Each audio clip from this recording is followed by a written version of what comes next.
So in this short video, I'm quickly trying to finish this remaining part. So following are some types of living organisms that are used as biofertilizers. तो उसमें bacteria, fungi and cyanobacteria ये तीनों आ जाते हैं that are used as biofertilizers, right? Then rhizobium bacteria की बात करो तो they are found in the roots of the leguminous plants. And leg hemoglobin मैंने बताया था, these are is a protein that supplies sufficient oxygen to the root nodules bacteria. So sufficient oxygen अब ये rhizobium की एक weakness होती है कि it requires aerobic conditions, right, for nitrogen fixation. तो and it is a kind of symbiotic relation but it requires oxygen. तो ये रूट्स ऑफ द लेगुमिनस में होते हैं, but the leguminous roots contain certain protein like leg hemoglobin. So this is a protein that supplies sufficient oxygen to the rhizobium bacteria in order to bring about nitrogen fixation. ठीक है, तो rhizobium bacteria हो गया यहाँ पे. फिर Azotobacter के बारे में देखो तो ये मस्टर्ड, मेज़, वीट एंड कॉटन, ठीक है, ये इनमें इस्तेमाल किया जाता है. शुगर केन में वो एजोटोबैक्टर डायएजोट्रोफिकम का इस्तेमाल होता है. Then roots of gymnosperms plus fungus, ये हम जानते हैं माइकोराइजे होता है. So mycorrhizae is also used as a biofertiliser, तो इसको भी चाहो तो यहाँ ऐड कर लेना. Fungi plus roots of gymnosperms. Now aquatic fern होता है एक तरह का, that is called as azolla. Fern मतलब झाड़ फूड घास टाइप, ठीक है. तो एक्वेटिक फर्न होता है अजोला और प्लस एनाबीना. सो एनाबीना एक तरह का बैक्टीरिया है. So these are important blue green algae based bio fertiliser for the paddy fields. तो पैडी फील्ड्स में Azolla plus Anabaena. Even alfalfa sometimes makes symbiotic association with blue green algae bacteria in paddy fields to give biofertilizers. तो alfalfa भी कभी कभी blue green algae के साथ symbiotic associations बना देता है, and then that can be used as a biofertilizer. It's just like I've told you over here, azolla makes symbiotic association with blue green algae which is anabina. तो azolla anabaena को couple कर दो तो तुम्हारा एक तरह से symbiotic association बन गया, और उसको फिर फाइनली तुम यूज़ कर सकते हो पैडी फील्ड्स में as bio fertiliser. Similarly alpha भी एनाबीना या अन्य ब्लू ग्रीन एल्गे के साथ सिम्बायोटिक एसोसिएशन बना के as a bio fertiliser use कर सकते हैं, just like mycorrhizae, just like rhizobium and just like azotobacter. Then azospirillum. So azospirillum this is useful in sorghum, sugar cane, millets वगैरह पे इस्तेमाल होता है. तो एक बार ये कंफर्म कर लेना कि एजोटोबैक्टर के लिए ये अलग अलग क्यों लिखा है, ठीक है. तो देखते हैं Azotobacter. So azotobacter is used in mustard, maize, wheat, cotton. So let's see what the AI is saying. Yes, azotobacter is used as a biofertilizer for mustard, wheat, maize and cotton. So azotobacter is a free-living nitrogen-fixing bacterium that is found in neutral and alkaline soils. It's a potent biofertilizer for non-leguminous crops like mustard, wheat, maize and cotton. तो ये तो non-leguminous होते हैं. leguminous के लिए rhizome हो गया, rhizome. और जो non-leguminous है तो उनके लिए जैसे कि wheat, mustard, cotton हो गया, वीट, मस्टर्ड, कॉटन और मेज़, ठीक है. तो उनके लिए क्या हो गया, एजोटोबैक्टर हो गया, ठीक है, राइट. देन एजोस्पिरुलम होता है मिलेट्स, शॉरगम एंड शुगर केन के लिए, ठीक है. ये भी पूछ लेते हैं, मिलेट्स, शॉरगम एंड शुगर केन के लिए क्या है, स्पिरुलम क्या नाम था, एजोस्पिरुलम. तो azospirillum is used in what is that, sorghum, sugar cane as bio fertiliser. Let's see what the AI say. Yes, azospirillum is used as biofertilizer for both sorghum and sugarcane. So benefits for sugarcane: azospirillum can colonize sugarcane roots and fix the atmospheric nitrogen, which can help in activate the soil and stimulate plant growth. So benefits for sorghum: azospirillum can improve the nutritional quality of sorghum by increasing the amount of nitrogen and phosphorus in the soil, which can increase the grain yield and protein content. So azospirillum can also help with disease resistant and drought tolerance. So azospirillum is a type of bacteria. So now this is a type of bacteria, right? लेकिन अभी तक हम लोग जो पढ़ रहे थे यहाँ पे एजोटोबैक्टर, वो भी तो बैक्टीरिया था. तो नॉन लेगुमिनस क्रॉप्स के लिए तुमने ये एजोटोबैक्टर यूज़ कर लिया, लेगुमिनस क्रॉप्स के लिए तुमने ये राइजोबियम यूज़ कर लिया, और जहाँ बात आई पैडी फील्ड्स के लिए तो फिर अजोला और एनाबीना और अल्फा और एनाबीना का इस्तेमाल कर लिया, माइकोराइजे भी का इस्तेमाल कर लिया बायो फर्टिलाइज़र के रूप में. और जहाँ बात आई शुगर केन, शॉरगम टाइप के क्रॉप्स की तो फिर वहाँ एजोस्पिरुलम का इस्तेमाल कर लिया, ठीक है. तो यही बताना चाह रहे थे.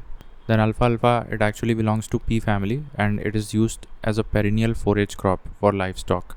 Perennial forage crop for livestock, it is a leguminous crop. Azolla is also used as supplementary food for cattle, especially for milking bovinces. तो अजोला का इस्तेमाल मैं बता रहा हूँ कि as a supplementary food for cattle का इस्तेमाल किया जाता है अजोला. अल्फाल्फा एज अ फोरेज क्रॉप. तो इनफैक्ट अल्फाल्फा एज वेल एज अजोला दोनों ही कैटल को भी दिया जाता है, ठीक है, लाइव स्टॉक को दिया जाता है basically. It is used as a perennial forage crop, so that is अल्फाल्फा. And azolla is used as a supplementary food material for cattle, specially for the milching bovines, ठीक है. फिर नाइट्रोलिम क्या होता है? It is a chemical fertiliser, not bio fertiliser, ठीक है, ये याद रखना बस. It is a chemical fertiliser, not bio fertiliser. Then Chrysopa is a green flying insect like grasshopper. So it is not a grasshopper, but it is a green flying insect, Chrysopa. The nitrogen use efficiency can be increased by use of split application, use of nitrogen inhibitors, slow release of nitrogen fertilizer. ये सबसे ज़्यादा practical है use करना, ठीक है. Then use of split application. Split application कहीं पढ़ो तो समझ लेना कि नाइट्रोजन यूज़ एफिशिएंसी के लिए इस्तेमाल हो रहा है. Then use of nitrogen inhibitors हो गया. Rhizobium japonicum is used as nitrogen fixing bacteria in soybean. ये अलग से नाम याद रख लो सोयाबीन के लिए, स्पेशली राइजोबियम जैपनिकम सोयाबीन के लिए. देन 2,4-D ये जो होता है ये तो it is a common herbicide used in the control of broad leaf weeds. Broad leaf weeds के लिए कौन सा सबसे है? 2,4-D. 2,4-D broad leaf weeds के लिए सबसे पोटेंट हर्बिसाइड है. Infants have more water in their bodies compared to adults. In general, the weight of human body is mostly made of water. In terms of chemical elements and decreasing concentration, so infants have more water in their bodies compared to adults. In general, the weight of human body is mostly made of water in terms of chemical elements and decreasing concentration. Oxygen सबसे ज़्यादा है, फिर carbon है, फिर hydrogen है, ये तो फिर नाइट्रोजन है और लास्ट में कैल्शियम है, फिर फॉस्फोरस है. तो OCHN कर लो, फिर कैल्शियम और फॉस्फोरस, मतलब फॉस्फोरस सबसे कम है लेकिन नाइट्रोजन भी अच्छी खासी मात्रा में है, ठीक है. तो इन टर्म्स ऑफ केमिकल एलिमेंट्स की बात करें अगर डिक्रीजिंग कॉन्सेंट्रेशन में तो OCHN फिर कैल्शियम फिर phosphorus. There are 300 bones in the body of a child whereas 206 in adults, ठीक है. Then femur is the largest bone while stapes is the smallest bone. ये तो ऑलरेडी पता है हमको. Femur is the longest while stapes is the smallest bone. Then neurocranium, ये 8 bones होती हैं इसमें. ये वही चीज़ है बेसिकली, क्रेनियम का ही अदर नाम है. 8 बोन. फेस में हमको पता है 14 हड्डियाँ होती हैं, कान में दोनों मिला के 6 हड्डियाँ होती हैं. कुल मिला के एक हेयॉइड भी होता है. हेयॉइड वो गले के पास होता है, चूँकि वो स्कल का पार्ट नहीं होता है तो उसको हम बेसिकली क्या बोलते हैं नहीं गिनते हैं. बट सिर्फ अगर स्कल की बात करें तो 28 बोन्स होती हैं, excluding 1 hyoid bone of the neck, ठीक है, लिखा हुआ है यहाँ पे. Leg bone in humans is hollow. There are 12 pairs of rib bones. Total 24 होते हैं रिब्स हमारे, और लेग बोन्स हमारी हॉलो होती हैं, ठीक है. तो हम लोग यहाँ तक कर चुके थे कि थोड़ा ब्रेक लेना पड़ा था. तो ये कि infants have more water in their bodies compare to adults, ठीक है. एडल्ट्स के मुकाबले इन्फेंट्स में ज़्यादा पानी होता है उनके शरीर में, ठीक है. दूसरी चीज़, in general of the weight of the human body mostly is water. हमारे शरीर का जितना वज़न होता है उसका मोस्टली वज़न वाटर से ही आता है. Than in terms of chemical elements की अगर बात करें डिक्रीजिंग कॉन्सेंट्रेशन में तो फिर सबसे ज़्यादा क्या होता है हमारे शरीर में? ऑक्सीजन होता है. सबसे ज़रूरी भी यही होता है, ठीक है. तो ऑक्सीजन, फिर कार्बन, फिर हाइड्रोजन, ठीक है, फिर नाइट्रोजन. तो OCHN ये तो सबसे 4 महत्वपूर्ण हैं. उसके बाद जाके कहीं आएगा तुम्हारा कैल्शियम और लास्ट में जाके तुम्हारा फॉस्फोरस आएगा, ठीक है. अब जब हम लोग बड़े हो जाते हैं तो हमारी हड्डियाँ कम हो जाती हैं, ठीक है. तो बचपन में हमारी 300 हड्डियाँ होती हैं लेकिन बड़े होने के बाद 206 रह जाती हैं. फिर फेम्यूर जो होती है that is the largest bone, whereas stapes जो मेरे ख्याल से कान में होती है वो स्मॉलेस्ट होती है. और फेमूर तो ये होता है ना, थाई बोन होती है मेरे ख्याल से. देन न्यूरोक्रेनियम, इसको बहुत don't get overwhelmed by this word, it is actually meaning cranium. तो क्रेनियम में हमारी 8 हड्डियाँ होती हैं, ठीक है. फेस में 14 हड्डियाँ होती हैं, दोनों कान का मिला के 6 हड्डियाँ होती हैं. तो कुल मिला के 14, 8, 22 और 28 हड्डियाँ हो जाती हैं. और एक हेयॉइड भी होता है, ठीक है. फिर हमारा जो लेग बोन होता है वो हॉलो होता है, ठीक है, हॉलो. फिर रिब केज की बात करें तो 12 पेयर्स कह लो या फिर 24 बोन्स कह लो. कैल्शियम फॉस्फेट की बात करें तो ये यही वो ऐसा मटेरियल है जो हमारी हड्डियों में सबसे ज़्यादा पाया जाता है, कैल्शियम फॉस्फेट। इसीलिए देख रहे सकते हो कि जब हम यहाँ पे डिक्रीजिंग ऑर्डर ऑफ कंसंट्रेशन में केमिकल एलिमेंट्स पढ़ रहे थे तो सबसे ज़्यादा क्या था, ऑक्सीजन, फिर कार्बन, फिर हाइड्रोजन, फिर नाइट्रोजन, और फिर कैल्शियम, और फिर लास्ट में फॉस्फोरस। तो कैल्शियम फॉस्फेट के फॉर्म में हमारे सबसे ज़्यादा मटेरियल होता है बोन्स में।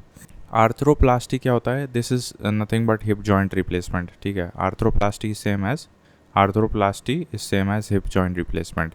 फिर बोन्स की बात करें तो bones are held together through the elastic tissues called ligaments. तो अब कभी सोचा है कि घुटने के नीचे फिर पैर की हड्डी कैसे जुड़ी हुई है? तो एक्चुअली लिगामेंट है जो जोड़ा हुआ है, ठीक है।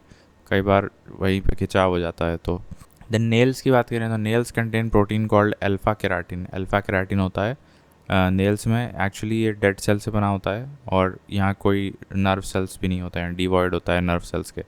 Now alpha keratin protein is also found in the skin. It is a fibrous protein found in the outer layer of the skin, ठीक है। तो ये ध्यान रखो कि it is a fibrous protein, ये फाइब्रस प्रोटीन की श्रेणी में आता है, found in the outer layer of the skin, ठीक है। Now iodine plays no role in formation and strengthening of bones and teeths, whereas calcium, phosphorus, fluorine are important, ठीक है। तो ये भी इंपॉर्टेंट एक हो जाएगा पॉइंट। आयोडीन देखा जाए तो वैसे हड्डियों के लिए इतना ज़रूरी नहीं है, ना ही दांत के लिए है। हड्डियों और दांत के लिए कोई ख़ास इंपॉर्टेंट नहीं है iodine, whereas calcium, phosphorus and fluorine ये तीनों ही हमारी हड्डियों के लिए सबसे ज़्यादा इंपॉर्टेंट है। अब इसमें फ्लोरीन भी आ गया बिकॉज हम दांत की भी बात कर रहे हैं, तो दांत के लिए थोड़ा बहुत फ्लोरीन ज़रूरी होता है। बाकी कैल्शियम फॉस्फेट तो हमारा maximum material found in are bones होता है। फिर दांत की बात करें तो देखो इसका फॉर्मूला एक तो होता है, वैसे अब यहाँ लिखा नहीं है, क्या छोड़ो। तो इतना यार रट लो कि 12 परमानेंट मोलर्स होते हैं। मोलर्स की अगर हम बात करें मोलर्स, तो मोलर्स जो होते हैं वो हमारे 12 होते हैं। So there are 12 permanent molars, 12 permanent molars, 12 permanent molars and are monophyodont and other 20 are diphyodont. So monophyodont और डाइफ्योडोंट क्या होते हैं? मोनोफ्योडोंट और डाइफ्योडोंट क्या होते हैं तो देख लेते हैं एक बार। मोनोफ्योडोंट और डाइफ्योडोंट होता है as per AI, monophyodont and diphyodont are terms used to describe the number of sets of teeth an animal has during his lifetime. मतलब मेरे ख्याल से एक बार अगर टूटता है और फिर गायब हो जाता है तो मोनोफ्योडोंट, दो फिर से आ जाता है तो डाइफ्योडोंट। तो animals with diphyodont teeth have 2 sets of teeth, a deciduous set and a permanent set. अच्छा ये मतलब है। Humans are an example of diphyodont animals. Humans have 20 deciduous teeth and that are replaced by 20 permanent adult teeth. तो मतलब हमारे 20 deciduous या milk teeth हुआ करते हैं जब स्टार्टिंग में, और फिर that are completely replaced by 32 permanent teeth. तो और मोनोफ्योडोंट ये होते हैं कि मतलब evergreen type animals with monophyodont teeth have 1 set of teeth and that are permanent, ठीक है। तो यही है ये मोनोफ्योडोंट। तो हमारे पास कितने हैं परमानेंट वाले? 12 परमानेंट मोलर से, मतलब मोनोफ्योडोंट मतलब परमानेंट, डाइफ्योडोंट मतलब डेसिडुअस, एक बार गिर जाएंगे फिर आ जाएंगे, फिर गिरेंगे फिर आ जाएंगे। तो ऐसे टीथ को डाइफ्योडोंट बोलते हैं। तो ऐसे टीथ हमारे पास कितने हैं? 20 हैं। और वैसे परमानेंट वाले कितने हैं? 12। तो वो 12 क्या हैं? वो मोलर्स हैं, ठीक है। Now there are 4 types of teeth. ये तो पता है हमें, incisors, canines, molars and premolars, ठीक है। 4 टाइप्स ऑफ टीथ। अब कौन कितने होते हैं? डेंटल फार्मूला वो देखना पड़ेगा यार। डेंटल फार्मूला ये देखो, the dental formula for the adult human being is 2 1 2 3 2 1 2 3। Upper jaw, lower jaw, there are 2 incisors, 1 canine, 2 premolars and 3 molars in one row. There are total of 32 teeth in the adult human being. और बचपन में मेरे ख्याल से पता नहीं क्या होता है, बचपन में तो 20 ही होते हैं ना। तो 2 1 2 3 होता है तुम्हारा ड्यूरिंग एडल्टहुड। फिर dental formula for a child teeth is 2 1 0 2। तो इसमें क्या है? 5, which means that each jaw has 2 incisors, 1 canines, no premolars and 2 molars, ठीक है। ये कुछ अलग लग रहा है। एनीवेज जो एडल्ट वाला है 2 1 2 डेंटल फार्मूला इन एडल्ट वाला जो था दैट इज़ 2 1 2 3। इसी को याद करो, बाकी चाइल्ड का हम देख लेंगे। तो 2 1 2 3 याद रखो, ठीक है। और ये मसीटर क्या होता है? ये जॉ मसल का नाम होता है, बहुत ही strongest muscle in the body, jaw muscle. Also called as masseter. Then upper jaw की बात करें तो ये maxilla, while the lower jaw is called mandible. तो ये मैंडिबल एक्चुअली लोअर जॉ कहलाता है, जबकि upper jaw is called as maxilla. तो मैक्सिला और mandible, maxilla is the upper jaw, mandible is the lower jaw. Now breast bone जो होती है that is called right, so breast bone is called sternum, बाकी collar bone is called clavicle, और knee cap को पटेला बोलते हैं, और shoulder को स्कैपुला बोलते हैं, ठीक है। और सार्टोरियस मसल क्या होती है, अभी हमने मासीटर मसल देखी थी, मासीटर मसल। फिर सार्टोरियस मसल क्या होती है, longest muscle that runs down thigh, that is called as sartorius muscle, and it is the longest muscle. Actually यहीं पे मेरे ख्याल से लॉन्गेस्ट बोन भी होती है, दैट इज़ क्या है, फेम्योर, ठीक है। Animal is made of, animal किससे बना होता है, जो सबसे हार्डेस्ट मटेरियल होता है, हाइड्रोक्सिया पटाइट क्रिस्टल्स, ठीक है। हाइड्रोक्सी एपेटाइट, ठीक है, बड़ा आसान है याद करना। Hydroxyapatite is the material with which animal coating is made, ठीक है, हाइड्रोक्सी एपेटाइट। देन हाइपरडोंटिया क्या होता है, इट इज़ एडिशनल मोलर या फिर प्री मोलर। अगर एडिशनल मोलर या फिर प्री मोलर हो जाता है तो फिर हाइपरडोंटिया बोलते हैं। अभी हमने मोनोफ्योडोंट देखा था, डाईफ्योडोंट देखा, और डेंटल फार्मूला एडल्ट्स में देखा था 2 1 2 3, ठीक है, 2 1 2 3। उसी प्रकार से तो क्या होता है कि इंसाइजर्स, कैनाइंस, प्रीमोलर्स, मोलर्स, इस तरह से हम लोग लिखते हैं डेंटल फार्मूला जब हम बात करते हैं। तो पहले इंसाइजर फिर कैनाइन, देखो यहाँ यही तो लिखा है, 2 incisors 1 canine 2 premolars and 3 molars. इसका मतलब 2 1 2 3। और देखते हैं थोड़ा तो ठीक है, देख लेना। ये ऑस्टियोआर्थराइटिस है व्हेन कार्टिलेज और cushioning surface between the bones wears away, that is called as a condition called osteoarthritis, ठीक है, ये तो हमको पता ही है, ऑस्टियोआर्थराइटिस। देन रियूमेटॉइड आर्थराइटिस क्या होता है, our own immune system attacks our own joints, ठीक है। देन मेटाबॉलिक आर्थराइटिस होता है, इसको गाउट की कंडीशन भी बोलते हैं। तो गाउट तो हमें जानते हैं कि एक्यूमुलेशन ऑफ यूरिक एसिड से हो जाता है, causing pain. So gout is painful form of arthritis, ठीक है। तो हमने 3 प्रकार के देखे, रूमेटॉइड में immune system attacks one self, फिर ऑस्टियोआर्थराइटिस में कार्टिलेज वियर्स अवे, ठीक है, देन मेटाबॉलिक आर्थराइटिस में गाउट हो जाता है। फिर बस इतना है तुम्हें। सार्टोरियस मसल्स यहाँ पे देखा, animal made of hydroxyapatite, hyperdontia एक मूलर या एक प्रीमोलर एक्स्ट्रा आ जाता है, ऑस्टियोआर्थराइटिस जिसमें जो कार्टिलेज कुशनिंग होती है वो वियर अवे हो जाता है, ठीक है। और knee cap is called patella, ठीक है, collar bone is called clavicle, और shoulder is called scapula, breast bone is called sternum. तो ये सब हो गया। Masseter is called, masseter muscle jaw muscle होती है, ठीक है। अपर वाला मैक्सिला कहलाता है, और नीचे वाला मैंडिबल, ठीक है। तो ये बातें हो गई। अब फिर मोनोफ्योडोंट, डाईफ्योडोंट, तो हमारे 12 मोनोफ्योडोंट है और 20 डाईफ्योडोंट है, ठीक है, इस प्रकार से 32 हो जाते हैं। Iodine plays not very much important role in the bone and teeth formation, whereas calcium, phosphorus and fluorine are important, ठीक है। फिर अल्फा केराटिन होता है, डेड सेल्स होते हैं, इसमें अल्फा केराटिन में फाइब्रस प्रोटीन की श्रेणी में आता है, found in the outer layer of the skin and nails वगैरह में भी होते हैं ये alpha keratin. Arthroplasty is nothing but hip joint replacement.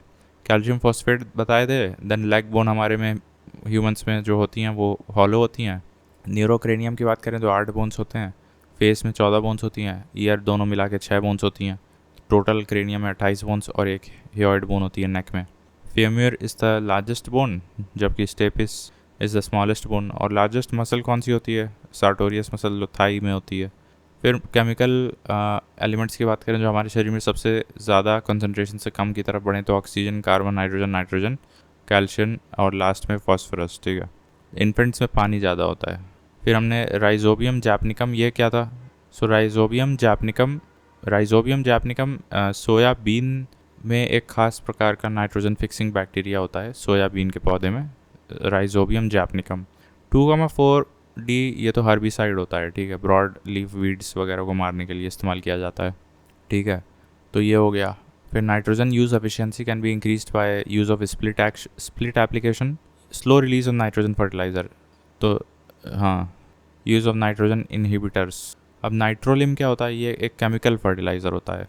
और क्राइसोपा ये ग्रीन फ्लाइंग इंसेक्ट है, don't consider that as a grasshopper. तो क्राइसोपा का एक बार देख लो क्या है, कैसा दिखता है। क्राइसोपा ऐसा है, ये ग्रास हॉपर की तरह लगता है but it is not a grasshopper, ठीक है। So it is not a grasshopper exactly, it is just a green flying insect, ठीक है। Nitrolim is a chemical fertiliser. अल्फा अल्फा, और ये मैंने बताया था, अल्फा अल्फा is used as a perennial forage crop for the livestock. Azolla is also given to the livestock cattle, ठीक है। और यहाँ हमने बता रहे थे कि कैसे तुम अजोला और एनाबीना को मिलाओगे तो पैडी में तुमने बायो फर्टिलाइज़र बना दिया। उसी तरह से अल्फ़ा अल्फ़ा भी मिलाओगे एनाबीना से, ब्लू ग्रीन एल्गे, सियानोबैक्टीरिया वगैरह से, तो तुम एक तरह से बायो फर्टिलाइज़र बना सकते हो। और क्या बना सकते हो bio fertiliser? Mycorrhiza is also used as a bio fertiliser.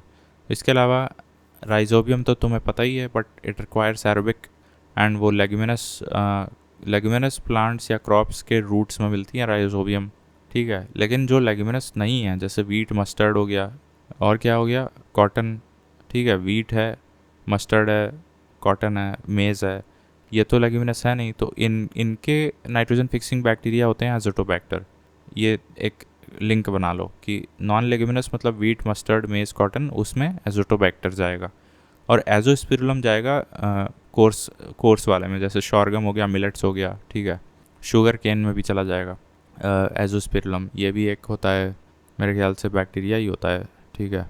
तो ये हो गया। इसके अलावा बायो फर्टिलाइज़र्स हम लोग बैक्टीरिया भी इस्तेमाल करते हैं, फंजाई भी कुछ होते हैं, और सियानोबैक्टीरिया, तीनों बैक्टीरिया, फंजाई, सियानोबैक्टीरिया, तीनों का इस्तेमाल हम कर सकते हैं बायो फर्टिलाइज़र में। फिर पायरिमिडाइन बेसिस मैंने बताए थे, जो कट होता है इसका mnemonic COT, that is cytosine, uracil और थाइमिन, जबकि प्यूराइन बेसिस तुम्हारे सिर्फ AG होता है, दैट इज़ एडेनिन और ग्वानिन, ठीक है। फिर gene is a segment of DNA, ये भी बता चुके हैं, ठीक। और राइबोजाइम या रिबोजाइम is another name given to RNA. Then Altman was awarded Nobel Prize in 1989 for discovering the catalytic properties of RNA. RNA is actually used as a catalyst for the protein synthesis process, ठीक है। और ये discovery की थी Altman ने discovery की थी RNA as getting used as a catalyst in the protein synthesis, ठीक है। देन ये सब हमको पता है। 5 कार्बन आटम होता है डीऑक्सीराइबोस, जो DNA में हमारा शुगर होता है deoxyribose, that is actually 5 carbon atom sugar, ठीक है। तो ये सब हमने पढ़ लिया था। फिर लिजर्ड्स में सेक्स क्रोमोसोम नहीं होते हैं, ठीक है। Plasma membrane lies beneath the cell wall in plants, उसमें लिपिड्स भी होते हैं और प्रोटीन भी होता है। रफ एंडोप्लाज्मिक रेटिकुलम, जहाँ राइबोसोम होता है वहाँ प्रोटीन मैन्युफैक्चरिंग साइट होती है। एपोप्टोसिस, पुराने सेल्स अपने आप मर जाते हैं, ठीक है। तो ये हो गया इस वीडियो में।